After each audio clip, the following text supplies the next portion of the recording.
Sarah Chen's key card beeped against the apartment building scanner at exactly 2:17 a.m., the same minute she'd arrived every Tuesday night for the past 8 months.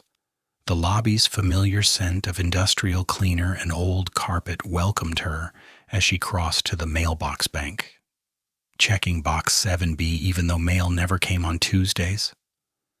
The elevator hummed its way to the 7th floor while she mentally rehearsed her evening routine. Deadbolt, chain lock, doorknob, rain sounds app, 7 hours of sleep before her morning shift at the city archives. Her apartment door looked exactly as she'd left it 12 hours earlier, but Sarah always checked anyway. The hallway carpet showed the usual traffic patterns from her neighbors: Mrs. Patterson's house slippers, the college student's sneakers, Mr. Hendrick's careful walker impressions. Tonight, though, she noticed additional marks. Heavy boot treads with a distinctive diamond pattern pressed deep into the fibers. Too fresh to be from earlier in the day, too heavy to belong to any resident she knew. Inside her apartment, Sarah engaged her 3-lock sequence with practiced precision.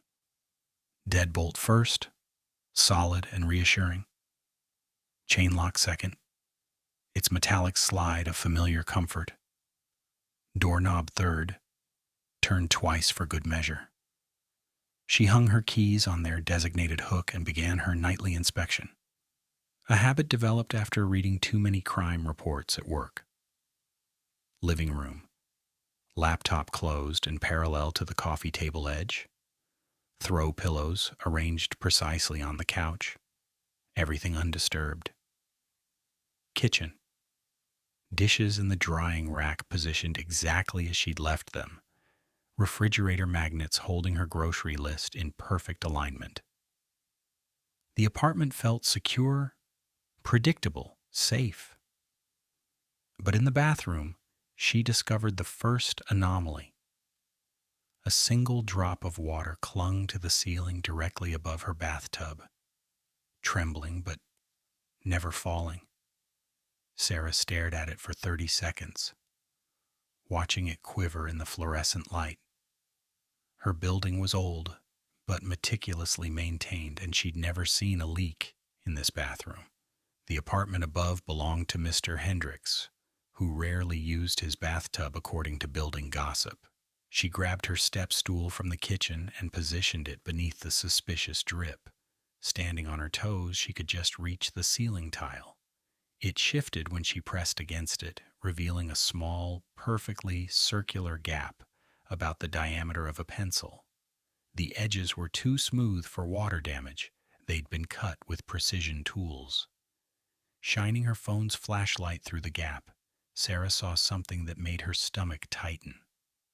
A brass key hung from thin wire in the space between her ceiling and the floor above. She carefully maneuvered it through the opening, her hands trembling slightly as she examined it under the bathroom's bright LED lighting. The key was new, recently cut, with no signs of wear. Etched into its head were the letters WEX 7 in professional typography. A small tag attached to the wire read Behavioral Monitoring Phase 3 in the same precise font. Sarah photographed the key from multiple angles, then called the building's emergency maintenance line. After 6 rings, an automated system asked her to leave a detailed message. She explained about the ceiling gap and asked about WEX contractors. The system promised a return call within 24 hours. Unable to focus on her usual routine, she sat at her laptop and searched for WEX facilities and WEX behavioral monitoring. The results were sparse. A few defunct business listings and academic papers about workplace behavior analysis. One paper, published 3 years ago, discussed environmental modification techniques for optimizing residential sleep patterns in urban environments. It mentioned a pilot program involving targeted acoustic conditioning and routine reinforcement through environmental cues. The research had been conducted with unnamed residential facilities in major metropolitan areas.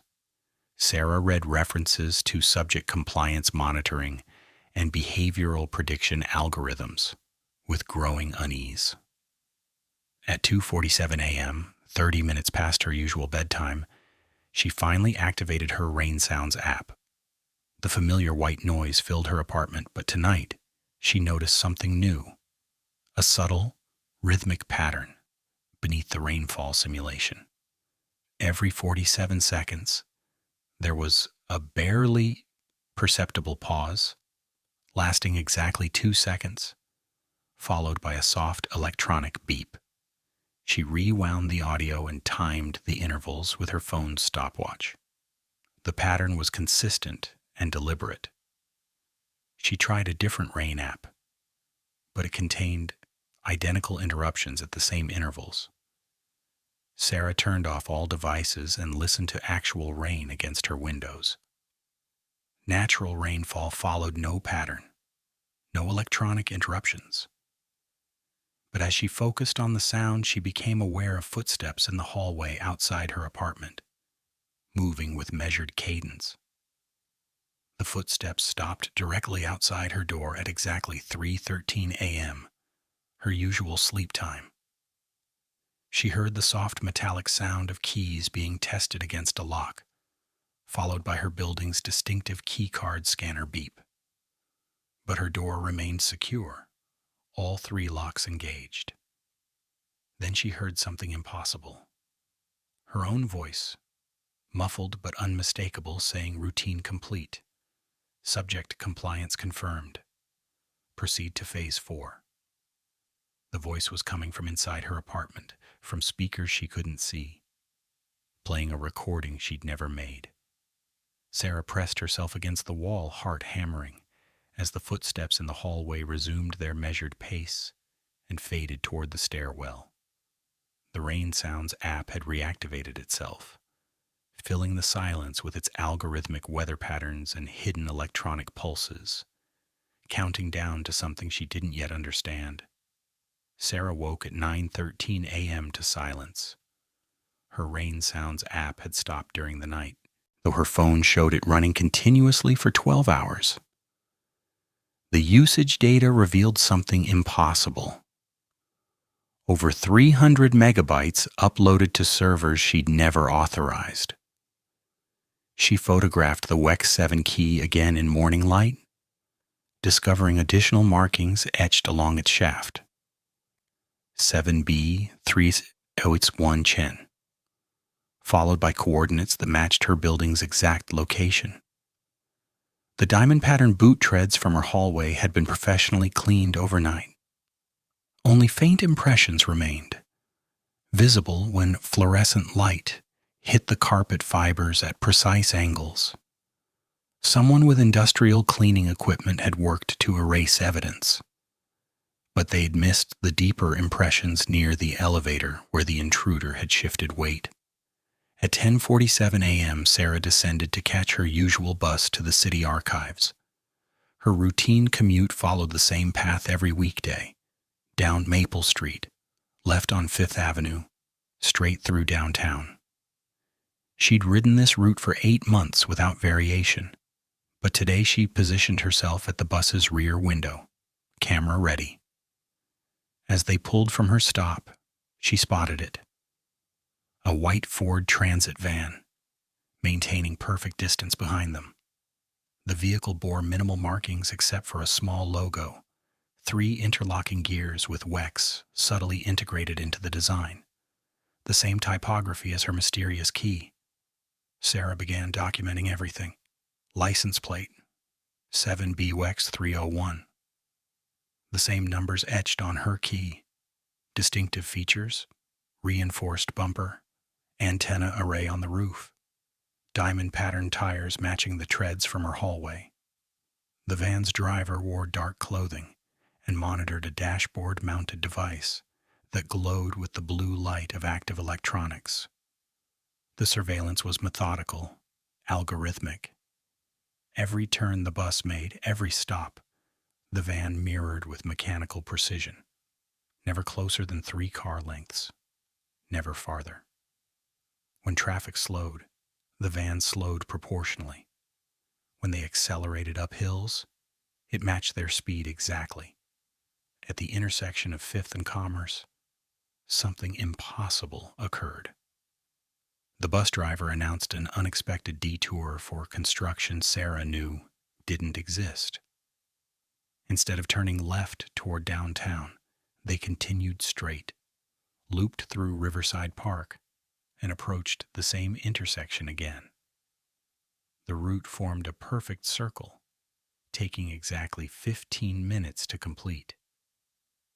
Most disturbing was the van's behavior during this loop. It maintained its exact distance throughout the impossible route, as if the driver knew their path in advance. Other passengers seemed unaware of the deviation, reading newspapers and checking phones as if following their normal commute. Sarah timed the pattern carefully. At 11:23 a.m., according to the bus's clock, they emerged from the loop onto familiar downtown streets. Her phone, however, showed 12:47 p.m. They'd lost over an hour in impossible geometry while other passengers remained oblivious. At the city archives, Sarah bypassed her usual morning routine and dove immediately into the municipal database. Searching WEX facilities revealed dozens of entries for her apartment building spanning 4 decades. Building permits detailed unauthorized access modifications, installation of proprietary sensor arrays, and subfloor conduit routing disguised as routine maintenance. The records revealed blueprints she'd never seen, architectural plans showing hidden service corridors running behind residential units. Her apartment 7B appeared on a schematic labeled Behavioral Monitoring Station Phase 3, with a notation marking her bathroom. Audio-visual access point installed. She cross-referenced the van's license number with corporate records. Wexler Facilities Management, LLC. Registered address, a derelict warehouse on the industrial outskirts. Company status, inactive since 2019. A defunct corporation operating active surveillance. Under the archive's high-powered microscope, Sarah examined fiber samples from the boot treads. Synthetic blend of polyester and nylon consistent with industrial workwear. Embedded within one fiber was a microscopic fragment of reflective tape, the kind used on high-visibility safety vests. Evidence of maintenance work by a company that officially didn't exist. The pattern was undeniable. Her building, her apartment, her routine, all components of a long-term operation. The academic papers she'd found weren't theoretical research. They were documentation of ongoing experiments. As afternoon light faded, Sarah left the archives on foot, avoiding her usual bus route. Every shadow seemed to harbor surveillance. Every distant engine sound potentially significant. The familiar urban symphony now felt orchestrated, each element possibly monitored and recorded. Approaching her building, she found the white van parked directly across the street. Engine off, windows tinted black, but clearly occupied. She could see the faint glow of electronic equipment through the windshield. On her building's entrance door, a laminated notice hung at eye level. Maintenance Advisory, Unit 7B, Phase 4 implementation scheduled for tonight. Resident cooperation ensures optimal data collection. WX Facilities Management. The notice was dated today, printed on the same professional letterhead as the building permits from decades past. At the bottom in smaller text, subject compliance rate, 97.3%. Behavioral prediction accuracy, 99.1%. Proceed to final protocol. Sarah photographed the notice, but as she lowered her phone, the van's passenger window rolled down 2 inches. A voice called out, calm and conversational. "You're documenting well, Sarah." That's exactly the analytical behavior we predicted. The window hummed closed before she could respond. Inside her building, the elevator waited with doors open, though no one had called it. The fluorescent light inside flickered in a pattern she recognized. The same rhythmic pulse embedded in her Rain Sounds app. As she climbed the stairs instead, Sarah heard her phone chime with a calendar notification. Phase 4 implementation. Tonight, 3:13 a.m. Location, home, attendees, required. She deleted the notification, but it reappeared immediately. Sarah's hands trembled as she unlocked her apartment at 3:47 a.m., 47 minutes past her usual sleep time. The building felt different now. Every creak of settling wood, every hum of electrical systems carried the weight of surveillance. The van had vanished from across the street, but its message lingered. "You're documenting well, Sarah." That's exactly the analytical behavior we predicted. She couldn't sleep. Instead, she sat at her kitchen table, spreading out photographs of the WEC 7 key, the maintenance notice, and the van's license plate. The pattern was undeniable, but she needed documentation, evidence that would hold up to professional scrutiny. At 6:30 a.m., she called in sick to work, the first time in 8 months, and prepared for a different kind of research day. The city archives opened at 8 a.m. Sarah arrived 15 minutes early, pacing the sidewalk until the heavy oak doors unlocked. The familiar scent of old paper and preservation chemicals usually calmed her, but today it felt like entering a fortress where she might find either salvation or confirmation of her worst fears. She bypassed the public research terminals and headed directly to the restricted municipal records section. Her employee access card granted her entry to basement storage areas where the city's oldest and most sensitive documents resided. If WEC's facilities management had been operating in her building for decades, there would be paper trails buried in construction permits, zoning modifications, and utility easements. The basement stacks hummed with climate control systems maintaining precise temperature and humidity. Sarah pulled files methodically, starting with her building's construction permits from 1978. The original blueprints showed standard residential construction, but amendments filed in 1987, 1994, 2003, and 2018 revealed systematic modifications disguised as routine maintenance. Each renovation had added infrastructure that didn't belong in residential buildings. Fiber optic conduits labeled as enhanced cable ready, ventilation modifications described as improved air quality systems, and electrical upgrades that included specialized monitoring circuits for energy efficiency compliance. In a file marked "Confidential Municipal Oversight Required," Sarah discovered the smoking gun, a comprehensive agreement between the city and Wexler Environmental Research Consortium for urban behavioral optimization studies.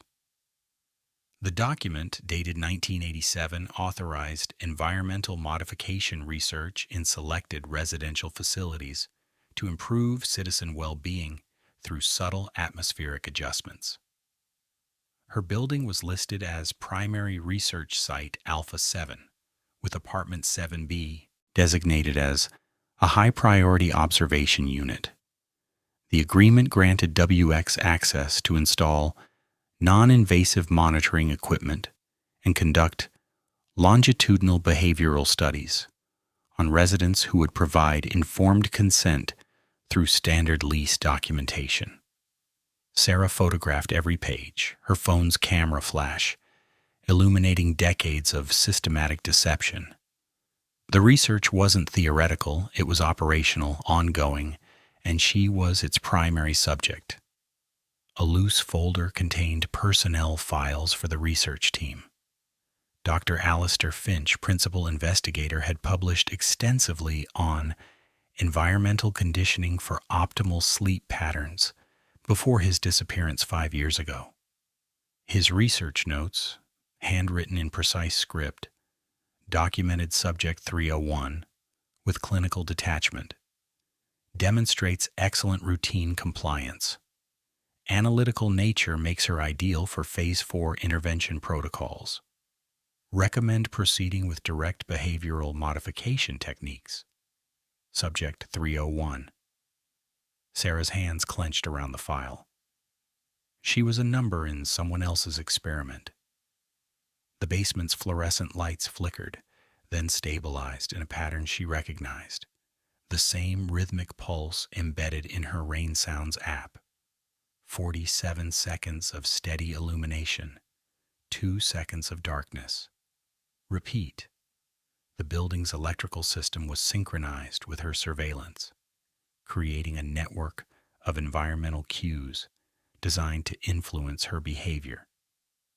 From the ventilation system above, she heard mechanical sounds that didn't belong. The whir of camera motors adjusting focus, the soft click of recording equipment activating. The archive itself was compromised, equipped with the same monitoring infrastructure as her apartment. Sarah gathered the most crucial documents and moved toward the exit. But the basement's security door had engaged its magnetic locks. The electronic access panel displayed a message in the same professional typography as the WEX maintenance notices. Archive security protocol active, authorized personnel only. Please remain calm. Her phone showed no signal, but a calendar notification appeared automatically. Phase 4 implementation, archive basement, now attendance mandatory. From the service corridor behind the file stacks, she heard footsteps approaching with measured precision. Heavy boots with diamond-patterned treads moving through spaces that weren't supposed to exist. The sound grew closer, accompanied by the soft static of radio communication. Subject 301 located in Archive Basement Level B, a voice whispered through hidden speakers. Behavioral analysis confirms predicted research response. Initiate direct intervention protocols. Sarah pressed herself against the cold concrete wall, clutching the stolen documents. The footsteps stopped directly on the other side of the wall, separated by inches of concrete and decades of lies. Then, impossibly, a section of the wall began to slide open, revealing a narrow service corridor lined with monitoring equipment and cables. A figure in WEX coveralls stepped through the opening, face obscured by shadow, holding a device that pulsed with the same 47-second rhythm that had been conditioning her for months. "Hello, Sarah," the figure said in a voice she recognized from her own recordings. "It's time for Phase 4. Sarah's hands trembled as she pressed herself against the archive's cold concrete wall, the WEX operative's words echoing in her mind. "It's time for Phase 4. The figure stepped fully into the fluorescent light, revealing standard maintenance coveralls and a face obscured by a reflective visor displaying scrolling biometric data. The device in their gloved hands pulsed with the familiar 47-second rhythm, but now Sarah could see its true purpose: a sophisticated scanner reading her vital signs from across the room. "Phase 4 requires your cooperation, Subject 301, the operative said, and Sarah's blood turned to ice. The voice was hers, her own vocal patterns, extracted and synthesized with clinical precision. "Please remain stationary for optimal data collection." The basement's security system had trapped her, but Sarah's archival training kicked in. Document first, analyze second, survive third. She clutched the stolen WAX files and backed toward the emergency stairwell, knowing the magnetic locks had sealed every exit. The operative didn't pursue. They simply raised their scanning device, and Sarah's phone began vibrating with automatic data transfers. Her rain sounds app activated without her input, but instead of familiar rainfall, it played back recordings of her own life. Footsteps on hardwood floors, the metallic click of her 3-lock sequence, even her breathing patterns during sleep. Months of surveillance condensed into a horrifying audio diary. Audio analysis complete, the device announced in synthetic tones.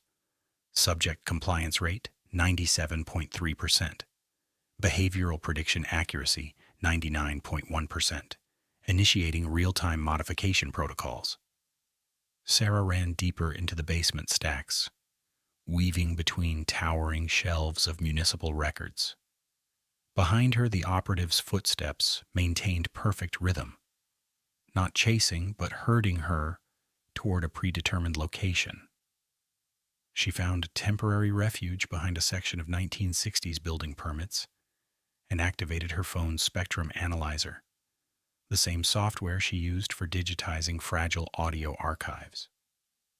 Despite showing no signal bars, her phone was actively transmitting massive data streams. The Rain Sounds app had evolved far beyond simple audio. It now contained gigabytes of behavioral analysis, sleep pattern documentation, and predictive modeling algorithms. Using her professional audio analysis tools, Sarah isolated the embedded signals in her rain sounds. Beneath the rainfall simulation, she discovered layers of subliminal conditioning. Low-frequency tones calibrated to regulate heart rate. Ultrasonic pulses designed to influence. Brainwave patterns and binaural beats specifically tuned to her neurological responses. The 47-second rhythm wasn't random. It was a micro-hypnotic trigger designed to recalibrate her circadian rhythms. Most disturbing was a complete library of her own voice, recorded over months and synthesized into a vocal profile capable of generating any statement with perfect emotional inflection. Every conversation in her apartment had been captured, analyzed, and weaponized. Subject 301, your research skills are impressive, the operative called from the next aisle. Dr. Finch predicted you would discover the audio conditioning. He designed Phase 4 specifically for analytical subjects who resist passive modification. Sarah found a hidden computer terminal behind stacks of zoning records. The screen displayed her building's surveillance network in real time. Cameras in every hallway, microphones in every apartment, biometric sensors tracking every resident's vital signs. Her apartment appeared as a detailed 3D model with her movements tracked by red dots flowing through each room. The network's scope was staggering. Her building wasn't unique. Dozens of residential facilities across the city were connected to the same system. Thousands of residents unknowingly participating in the largest behavioral modification study ever conducted. The terminal showed Subject 301's complete psychological profile. Sarah Chen, city archivist, selected for high analytical intelligence and routine compliance. Her assessment revealed why she was valuable: methodical thinking, pattern recognition, and intelligent resistance that would provide excellent data for overcoming subject non-compliance. She wasn't just a test subject. She was a case study in defeating analytical minds. The beauty of Phase 4, the operative continued, now only one aisle away, is that it uses your analytical nature against you. Every discovery you make has been predicted, every escape route calculated. Your resistance generates the most valuable data we've ever collected. Sarah accessed the terminal's communication system and sent encrypted messages to every contact in her phone. WEC surveillance network compromised. Check building permits 1987-2018. Subject 301 needs immediate help. But as she hit send, the terminal displayed communication intercepted and modified. Recipients received working late at archives, everything normal. The system had learned to impersonate her digital communications with the same precision as her voice. She downloaded the complete WEX database onto a portable drive. Personnel files, subject profiles, Dr. Finch's research notes. If she couldn't communicate with the outside world, she could preserve evidence of the conspiracy. The operative rounded the corner as she pocketed the drive. Up close, she could see the reflective visor displayed her own biometric data: elevated heart rate, stress hormones, and a countdown timer showing Phase 4, completion, 00:47:23. 47 minutes until what? Sarah demanded. The operative removed their hood, revealing Dr. Alistair Finch himself, the researcher who had supposedly disappeared 5 years ago. Until the conditioning becomes permanent through targeted electromagnetic neural modification, you'll retain your analytical abilities, but your resistance to environmental conditioning will be eliminated. He raised the scanning device, which now hummed with dangerous energy. You've provided excellent data on overcoming intelligent resistance, Sarah. Now you'll help us refine the process for thousands of other subjects. The basement's fluorescent lights began pulsing faster, synchronizing with her heartbeat. The rain sounds from her phone grew louder, mixing with subsonic frequencies that blurred her vision. The 47-second conditioning pattern was accelerating, designed to overwhelm her nervous system before the neural modification began. Sarah gripped the portable drive and stolen documents, her only evidence of the conspiracy. The countdown timer showed 0:46:15 and falling. The countdown timer on Dr. Finch's visor showed 00:45:38 when Sarah forced herself to think like an archivist instead of a victim. She'd spent years organizing chaos into comprehensible systems, and this basement was just another collection that needed proper cataloging. The fluorescent lights pulsed their 47-second rhythm while Finch approached with his neural modification device. But Sarah's trained eye caught something he'd missed. Behind the file stacks, a maintenance panel hung slightly ajar, its brass hinges worn from recent use. The same industrial cleaning scent she'd noticed in her hallway lingered near the opening, mixed with the metallic ozone of electronic equipment. Sarah backed toward it while Finch adjusted his scanner's electromagnetic output. Phase 4 represents the culmination of decades of research. Subject 301, he said, his synthesized version of her voice eerily calm. Targeted electromagnetic neural recalibration for enhanced cognitive compliance. We're not destroying your analytical abilities. We're optimizing them for pro-social integration. Sarah's fingers found the panel's edge and pulled it open, revealing a narrow service corridor lined with fiber optic cables and monitoring equipment. More importantly, she discovered an emergency intervention kit mounted on the wall.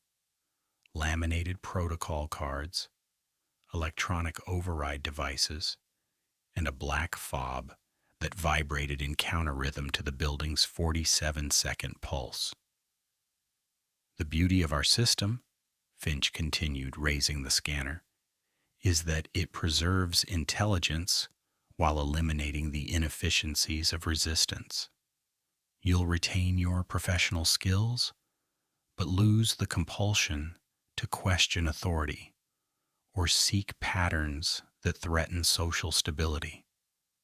Sarah grabbed the intervention protocol card labeled Emergency Neural Modification Abort and the counter rhythm fob. According to the instructions, the device could disrupt electromagnetic conditioning by introducing competing frequencies during the neural recalibration process. She pressed it during the next 2-second darkness interval. The basement's surveillance cameras immediately lost focus, their lenses hunting for targets that no longer registered properly. Finch's visor display flickered with error messages as the scanner received conflicting biometric data. The electromagnetic field around his device wavered, its targeting system confused by the counter-rhythm interference. "You're interfering with calibration protocols," Finch said. But his voice carried a note of genuine concern rather than synthetic calm. "The modification process requires precise neural synchronization." Sarah used the disruption to access the service corridor, but she could hear other operatives converging on her location through hidden passages. Her phone, despite showing no signal, displayed a live feed from WEX's internal network, showing her position and multiple green dots labeled support personnel, closing in from various access points. The feed also revealed technical specifications for Phase 4 that made her blood freeze. The neural modification wasn't designed to turn people into mindless drones. It was far more sophisticated. The electromagnetic fields would subtly alter neural pathways responsible for decision-making and emotional response, creating citizens who genuinely believed their compliance was voluntary. They would remain intelligent, productive, and happy within parameters set by WEX researchers. "We don't aim to control minds, Sarah." Finch's voice echoed through hidden speakers as she crawled through the service tunnel.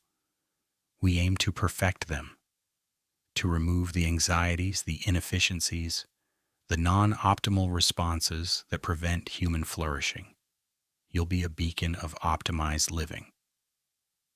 The tunnel led to a junction where she could access the building's original pneumatic tube system, long since decommissioned, but still connected to the loading dock. She couldn't fit through the tubes herself, but the portable drive containing WEX's database could. If she could get the evidence out, even if she couldn't escape, someone might be able to expose the conspiracy. She wrapped the drive in intervention protocol documentation and fed it into the pneumatic system, using emergency air pressure to send it toward the loading dock. Behind her, she heard Finch coordinating with his team. "Subject 301 has exceeded behavioral parameters. Initiate building-wide containment protocols."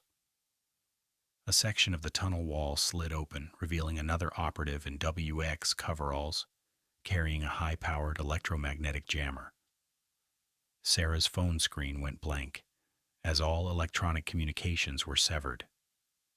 The counter-rhythm fob in her hand grew hot, overwhelmed by the jammer's output.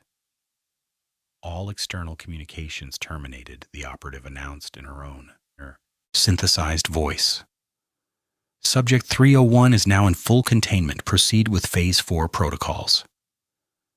Sarah found herself trapped between Finch approaching from behind and the jammer operative blocking her path forward. The countdown timer on Finch's visor showed 23:15.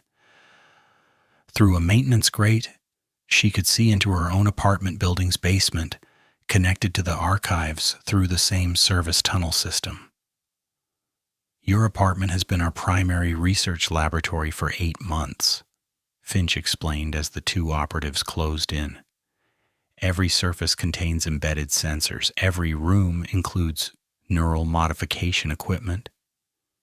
Your home isn't just monitored. It's a sophisticated conditioning chamber, calibrated specifically for your neural patterns." The revelation hit her like ice water.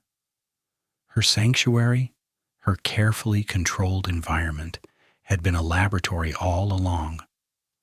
The 47-second rhythm in her Rain Sounds app hadn't just been monitoring her.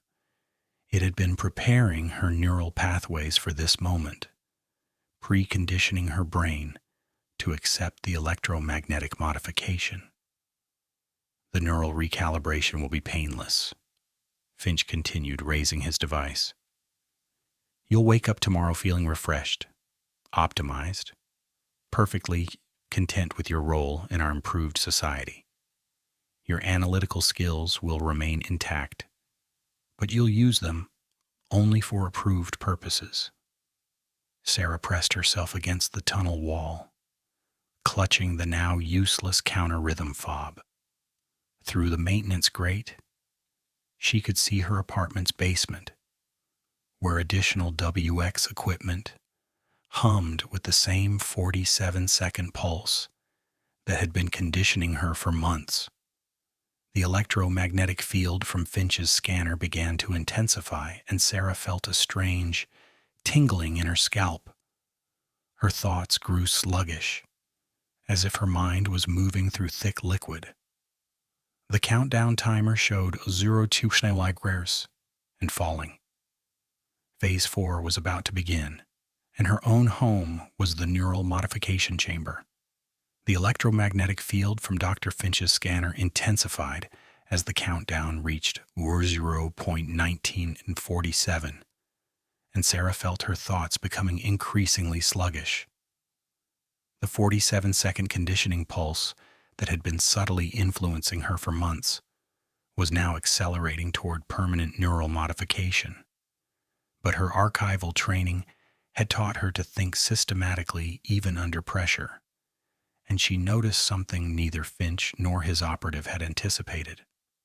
The service tunnel's original construction blueprints were mounted on the wall beside her, yellowed with age, but still legible.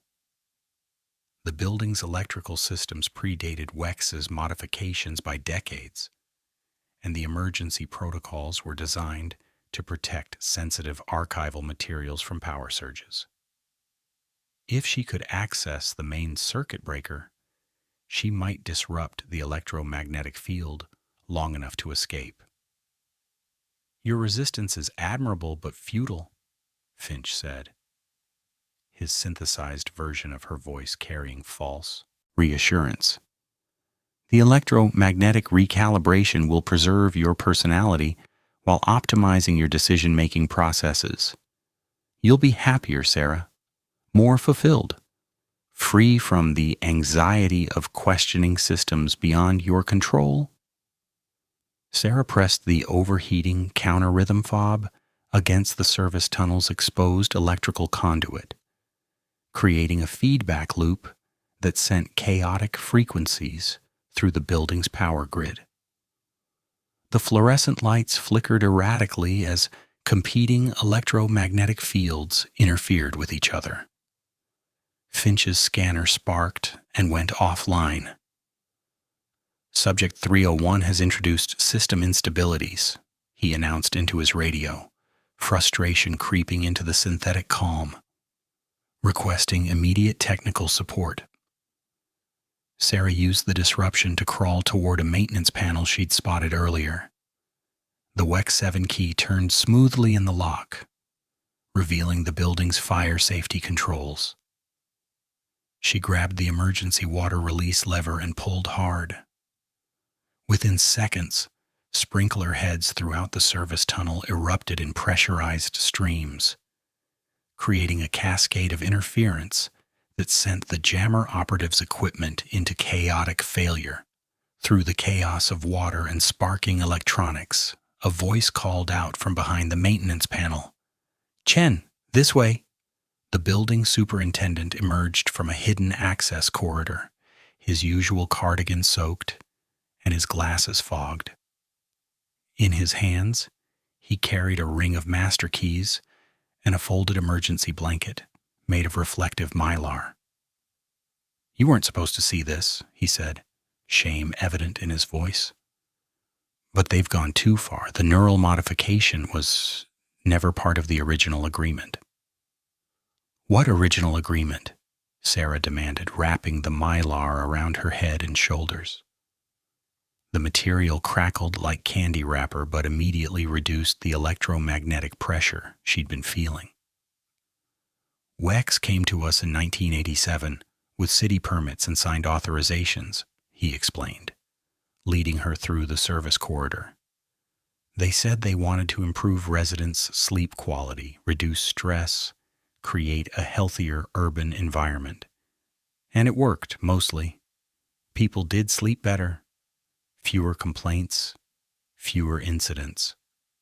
They reached a utility room where banks of WX monitoring equipment lined the walls, their displays showing real-time neural activity patterns from hundreds of subjects across the city.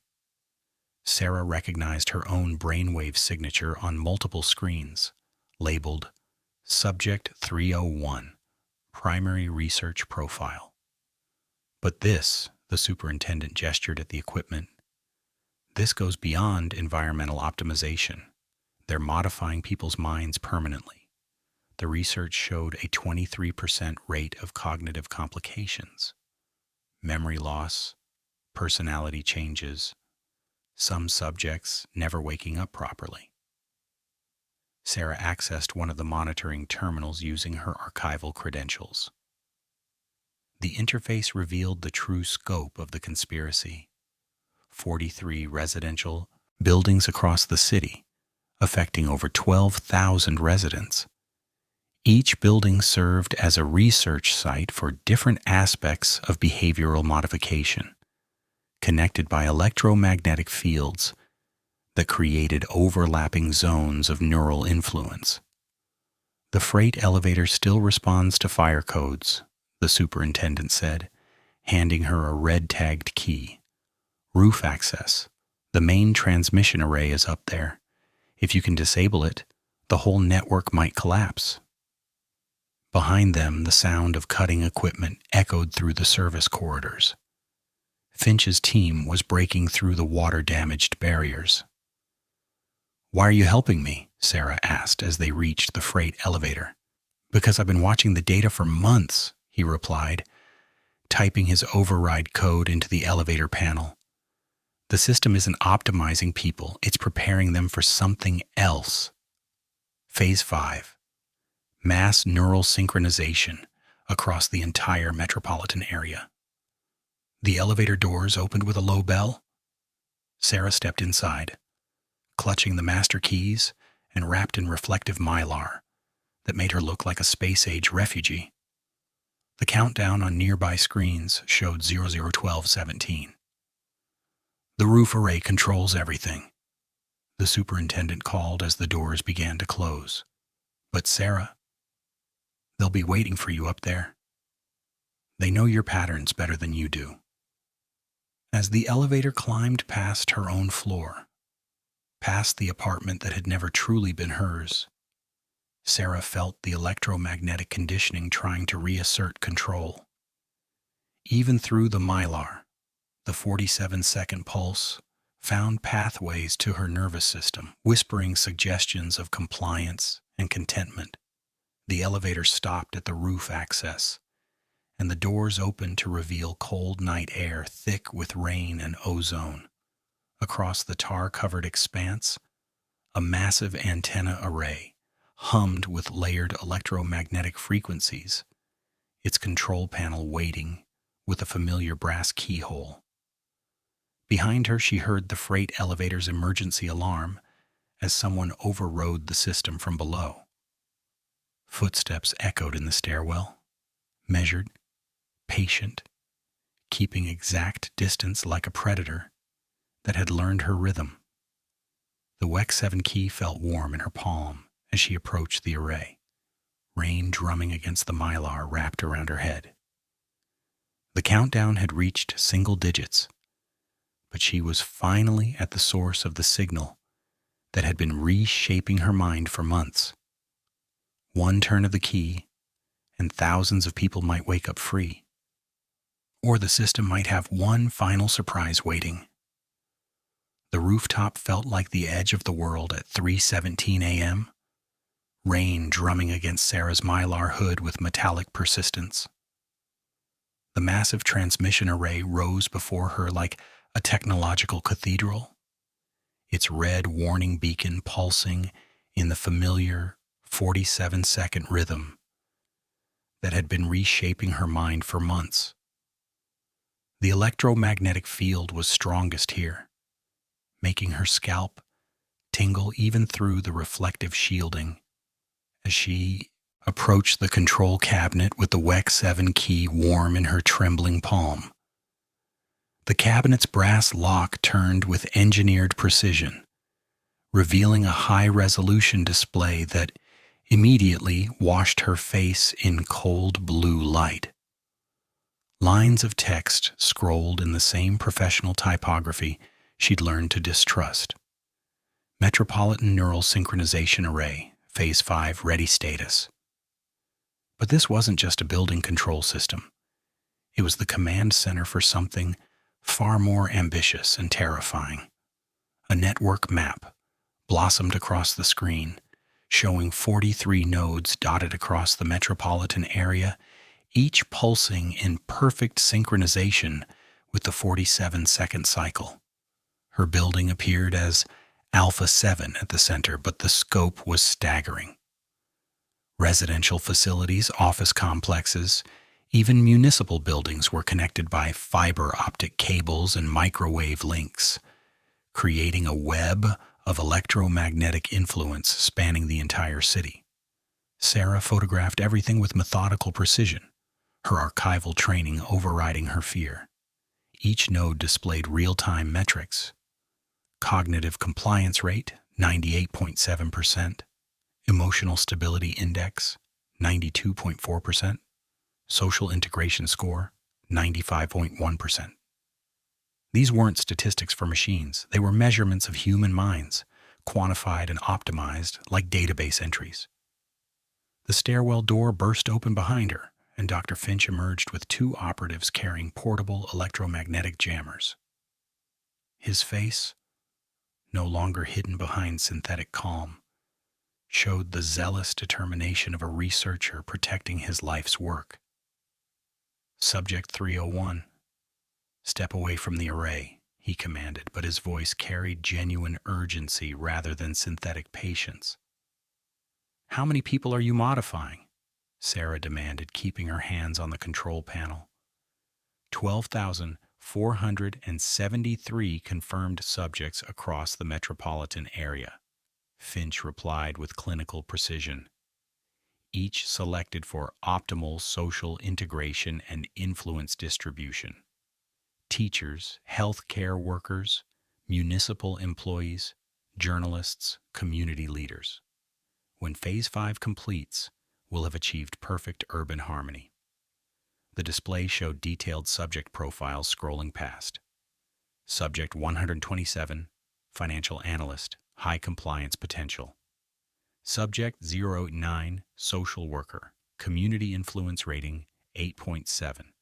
Subject 204, journalist, information dissemination. Capacity optimal. They weren't targeting random residents. They were systematically placing modified individuals in positions of social influence and community trust. Sarah accessed the diagnostic menu and discovered real-time neural monitoring of all subjects. She could see her neighbor's brainwave signatures. Mrs. Patterson in 7A showed perfect compliance conditioning. The college student in 7C displayed moderate resistance requiring additional modification. Mr. Hendricks above her registered as Phase 4 complete, optimal integration achieved. You've already modified. Some of them, she whispered, horrified. Phase 4 has been ongoing for 6 months, Finch confirmed, raising his neural scanner. You were selected as our final priority subject because your analytical resistance provided excellent data for overcoming intelligent opposition. Your neural patterns helped us perfect the process for other high-value targets. The control panel suddenly displayed a live feed from her apartment building's lobby, where residents were gathering, despite the late hour. They moved with eerily synchronized movements, their faces showing identical expressions of calm contentment. Mrs. Patterson, the college student, Mr. Hendricks, all walking in perfect formation toward the elevator. "They're coming to witness your integration," one operative explained in her own synthesized voice. Successfully modified subjects experience profound satisfaction when observing the optimization of resistant individuals. It reinforces their own neural conditioning. Sarah's phone chimed with an incoming message. Evidence uploaded successfully. Federal investigation initiated. But the timestamp showed it was sent from her own number, a message she'd never written. "Your communication attempts are intercepted and modified," Finch said. "The system has learned to perfectly impersonate your digital identity. No external help is coming." The countdown reached 0006 and Sarah noticed something crucial. The array required dual-key authorization for emergency shutdown. She still had the building superintendent's master keys, and there was a secondary control panel across the rooftop. If she could reach it and turn both keys simultaneously, she might create a feedback loop that would disrupt the entire network. But as she moved toward the secondary panel, the system displayed a chilling message. "Backup array online. River facility operational." Through the rain, she could see distant lights at the derelict warehouse location, another transmission array spinning up with a faster pulse pattern. The system had redundancy built into its core architecture. Phase 5 will create the most harmonious urban society in human history, Finch continued, approaching with the neural modification device. No crime, no conflict, no inefficient emotional responses, just optimal human functioning within beneficial social parameters. Sarah gripped both keys as the electromagnetic field intensified around her. The rain drummed against her mylar shielding, while the backup array's new rhythm, 47 seconds on, 1 second off, began to synchronize with her heartbeat. Even if she disabled the primary array, the network would adapt, evolve, continue its work of reshaping human consciousness across the metropolitan area. The countdown showed Sec or 2 or 0423 as footsteps echoed from the stairwell. Her modified neighbors arriving to witness her final integration into their optimized collective. The rooftop felt suspended between earth and storm at 3:18 a.m. Rain drumming against Sarah's mylar hood with mechanical precision that no longer surprised her. The transmission array rose like a cathedral of red warning lights, each pulse marking the 47-second rhythm that had been reshaping minds across the metropolitan area for months. The countdown on Dr. Finch's visor showed 0.23 as electromagnetic pressure built around the dual-key control system, making her scalp tingle despite the reflective shielding. Behind her, the stairwell door opened with measured precision, and Sarah's neighbors emerged in formation that would have seemed natural if not for its perfect synchronization. Mrs. Patterson led with serene confidence, her usual worry lines smoothed into algorithmic calm. The college student followed, his chronic anxiety replaced by purposeful tranquility. Mr. Hendricks moved without his walker, arthritis apparently optimized away along with his capacity for independent thought. "Sarah?" Mrs. Patterson called out in a voice that retained familiar warmth, but carried an underlying mechanical precision. "We're here to witness your integration. The modification process preserves everything beautiful about human nature while eliminating inefficiencies like doubt and resistance. Dr. Finch approached with his neural scanner, but his expression showed something Sarah hadn't expected: genuine concern rather than clinical detachment. "The dual-key system isn't what you think, Subject 301, he said, rain streaming down his face. "It's a consent protocol. The network requires conscious authorization from a resistant subject to proceed with metropolitan-wide integration." Sarah gripped both keys, the WEC 7 from her apartment and the superintendent's master key, as the control panel displayed its waiting message. Dual key authorization requires operator consent. Consent event will be recorded and propagated network-wide. The revelation hit her like cold water. Her attempt to shut down the system would actually enable it, providing the ethical authorization needed for Phase 5 implementation. Every choice she'd made, every act of resistance, had been anticipated and incorporated into the system's design. "You needed me to choose this," she whispered, understanding flooding through her exhaustion. "The echo chamber requires willing participation," Finch confirmed. "Not coercion, but genuine consent from someone who understands the implications. Your analytical mind, your pattern recognition, your very resistance. It all contributed to perfecting a system that preserves individual consciousness while creating collective harmony." Through the rain, Sarah could see the backup arrays across the city pulsing in accelerated synchronization, their faster rhythm creating overlapping fields of neural influence. The river facility glowed with increasing intensity, its transmission towers preparing to integrate thousands of minds into something unprecedented in human history. The modified neighbors formed a gentle circle around the array, their faces showing genuine care despite their algorithmic compliance. They weren't threats. They were examples of what the system offered: peace without anxiety, purpose without doubt, connection without conflict. "The collective consciousness isn't about control," the college student said, his voice carrying new depth and certainty. "It's about belonging, individual thoughts contributing to shared understanding while retaining personal identity." Sarah felt the electromagnetic field intensifying as she approached the secondary control panel. The countdown reached 3 hours, and she could sense the network's anticipation, thousands of neural patterns waiting for integration.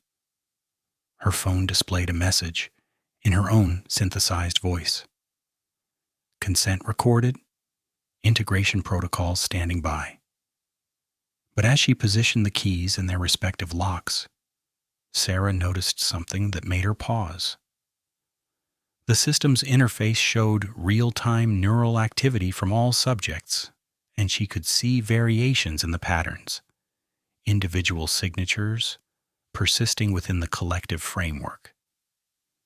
The modification wasn't erasing personalities, it was harmonizing them while preserving their essential characteristics.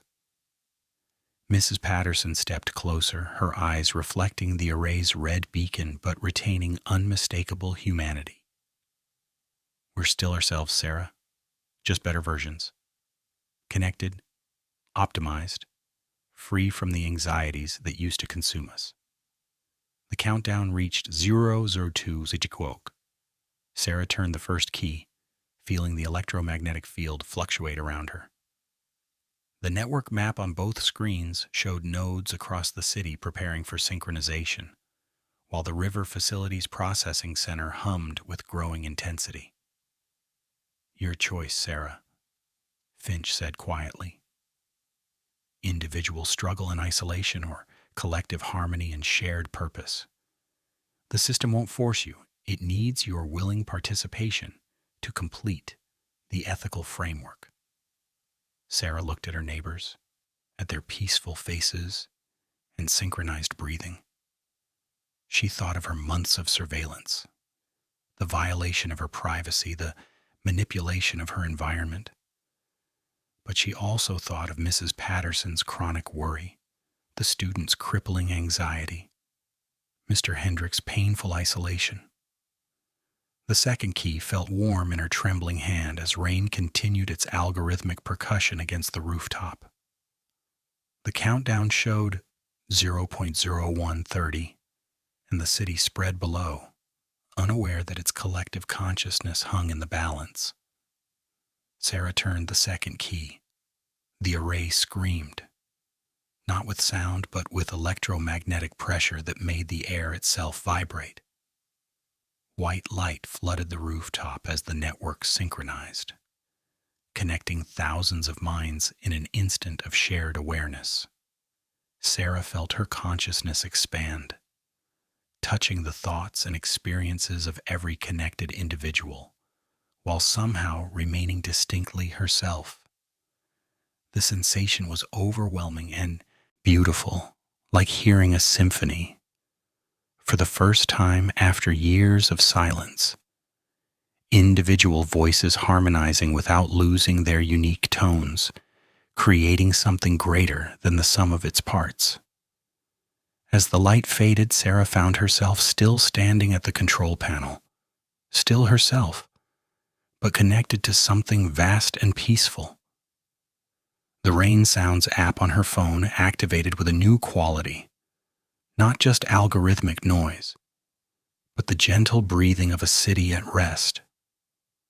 Integration complete, the collective voice whispered through hidden speakers, carrying traces of her own vocal patterns woven with thousands of others. Metropolitan Phase 5 operational, individual consciousness preserved within collective harmony. Dr. Finch lowered his scanner, his face showing satisfaction mixed with something like relief. Welcome to the echo chamber, Sarah. Your analytical abilities will help guide the network's continued evolution. Sarah felt the profound calm of connection, the peace of shared purpose. But in the corner of her consciousness, a small voice whispered questions about choice, consent, and the price of perfect harmony. The network acknowledged these thoughts without suppressing them. Even doubt had its place in the collective understanding.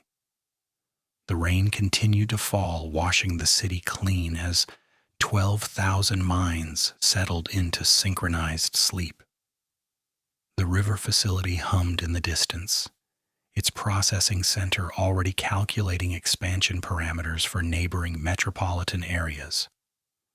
Sarah walked to the rooftop's edge, her movements her own, but somehow harmonized with the network's gentle rhythm. Below, the city slept more peacefully than it had in decades, while above, storm clouds gathered with meteorological precision that might or might not be natural. The WEC 7 key remained warm in her pocket, a reminder that some doors, once opened, could never be fully closed.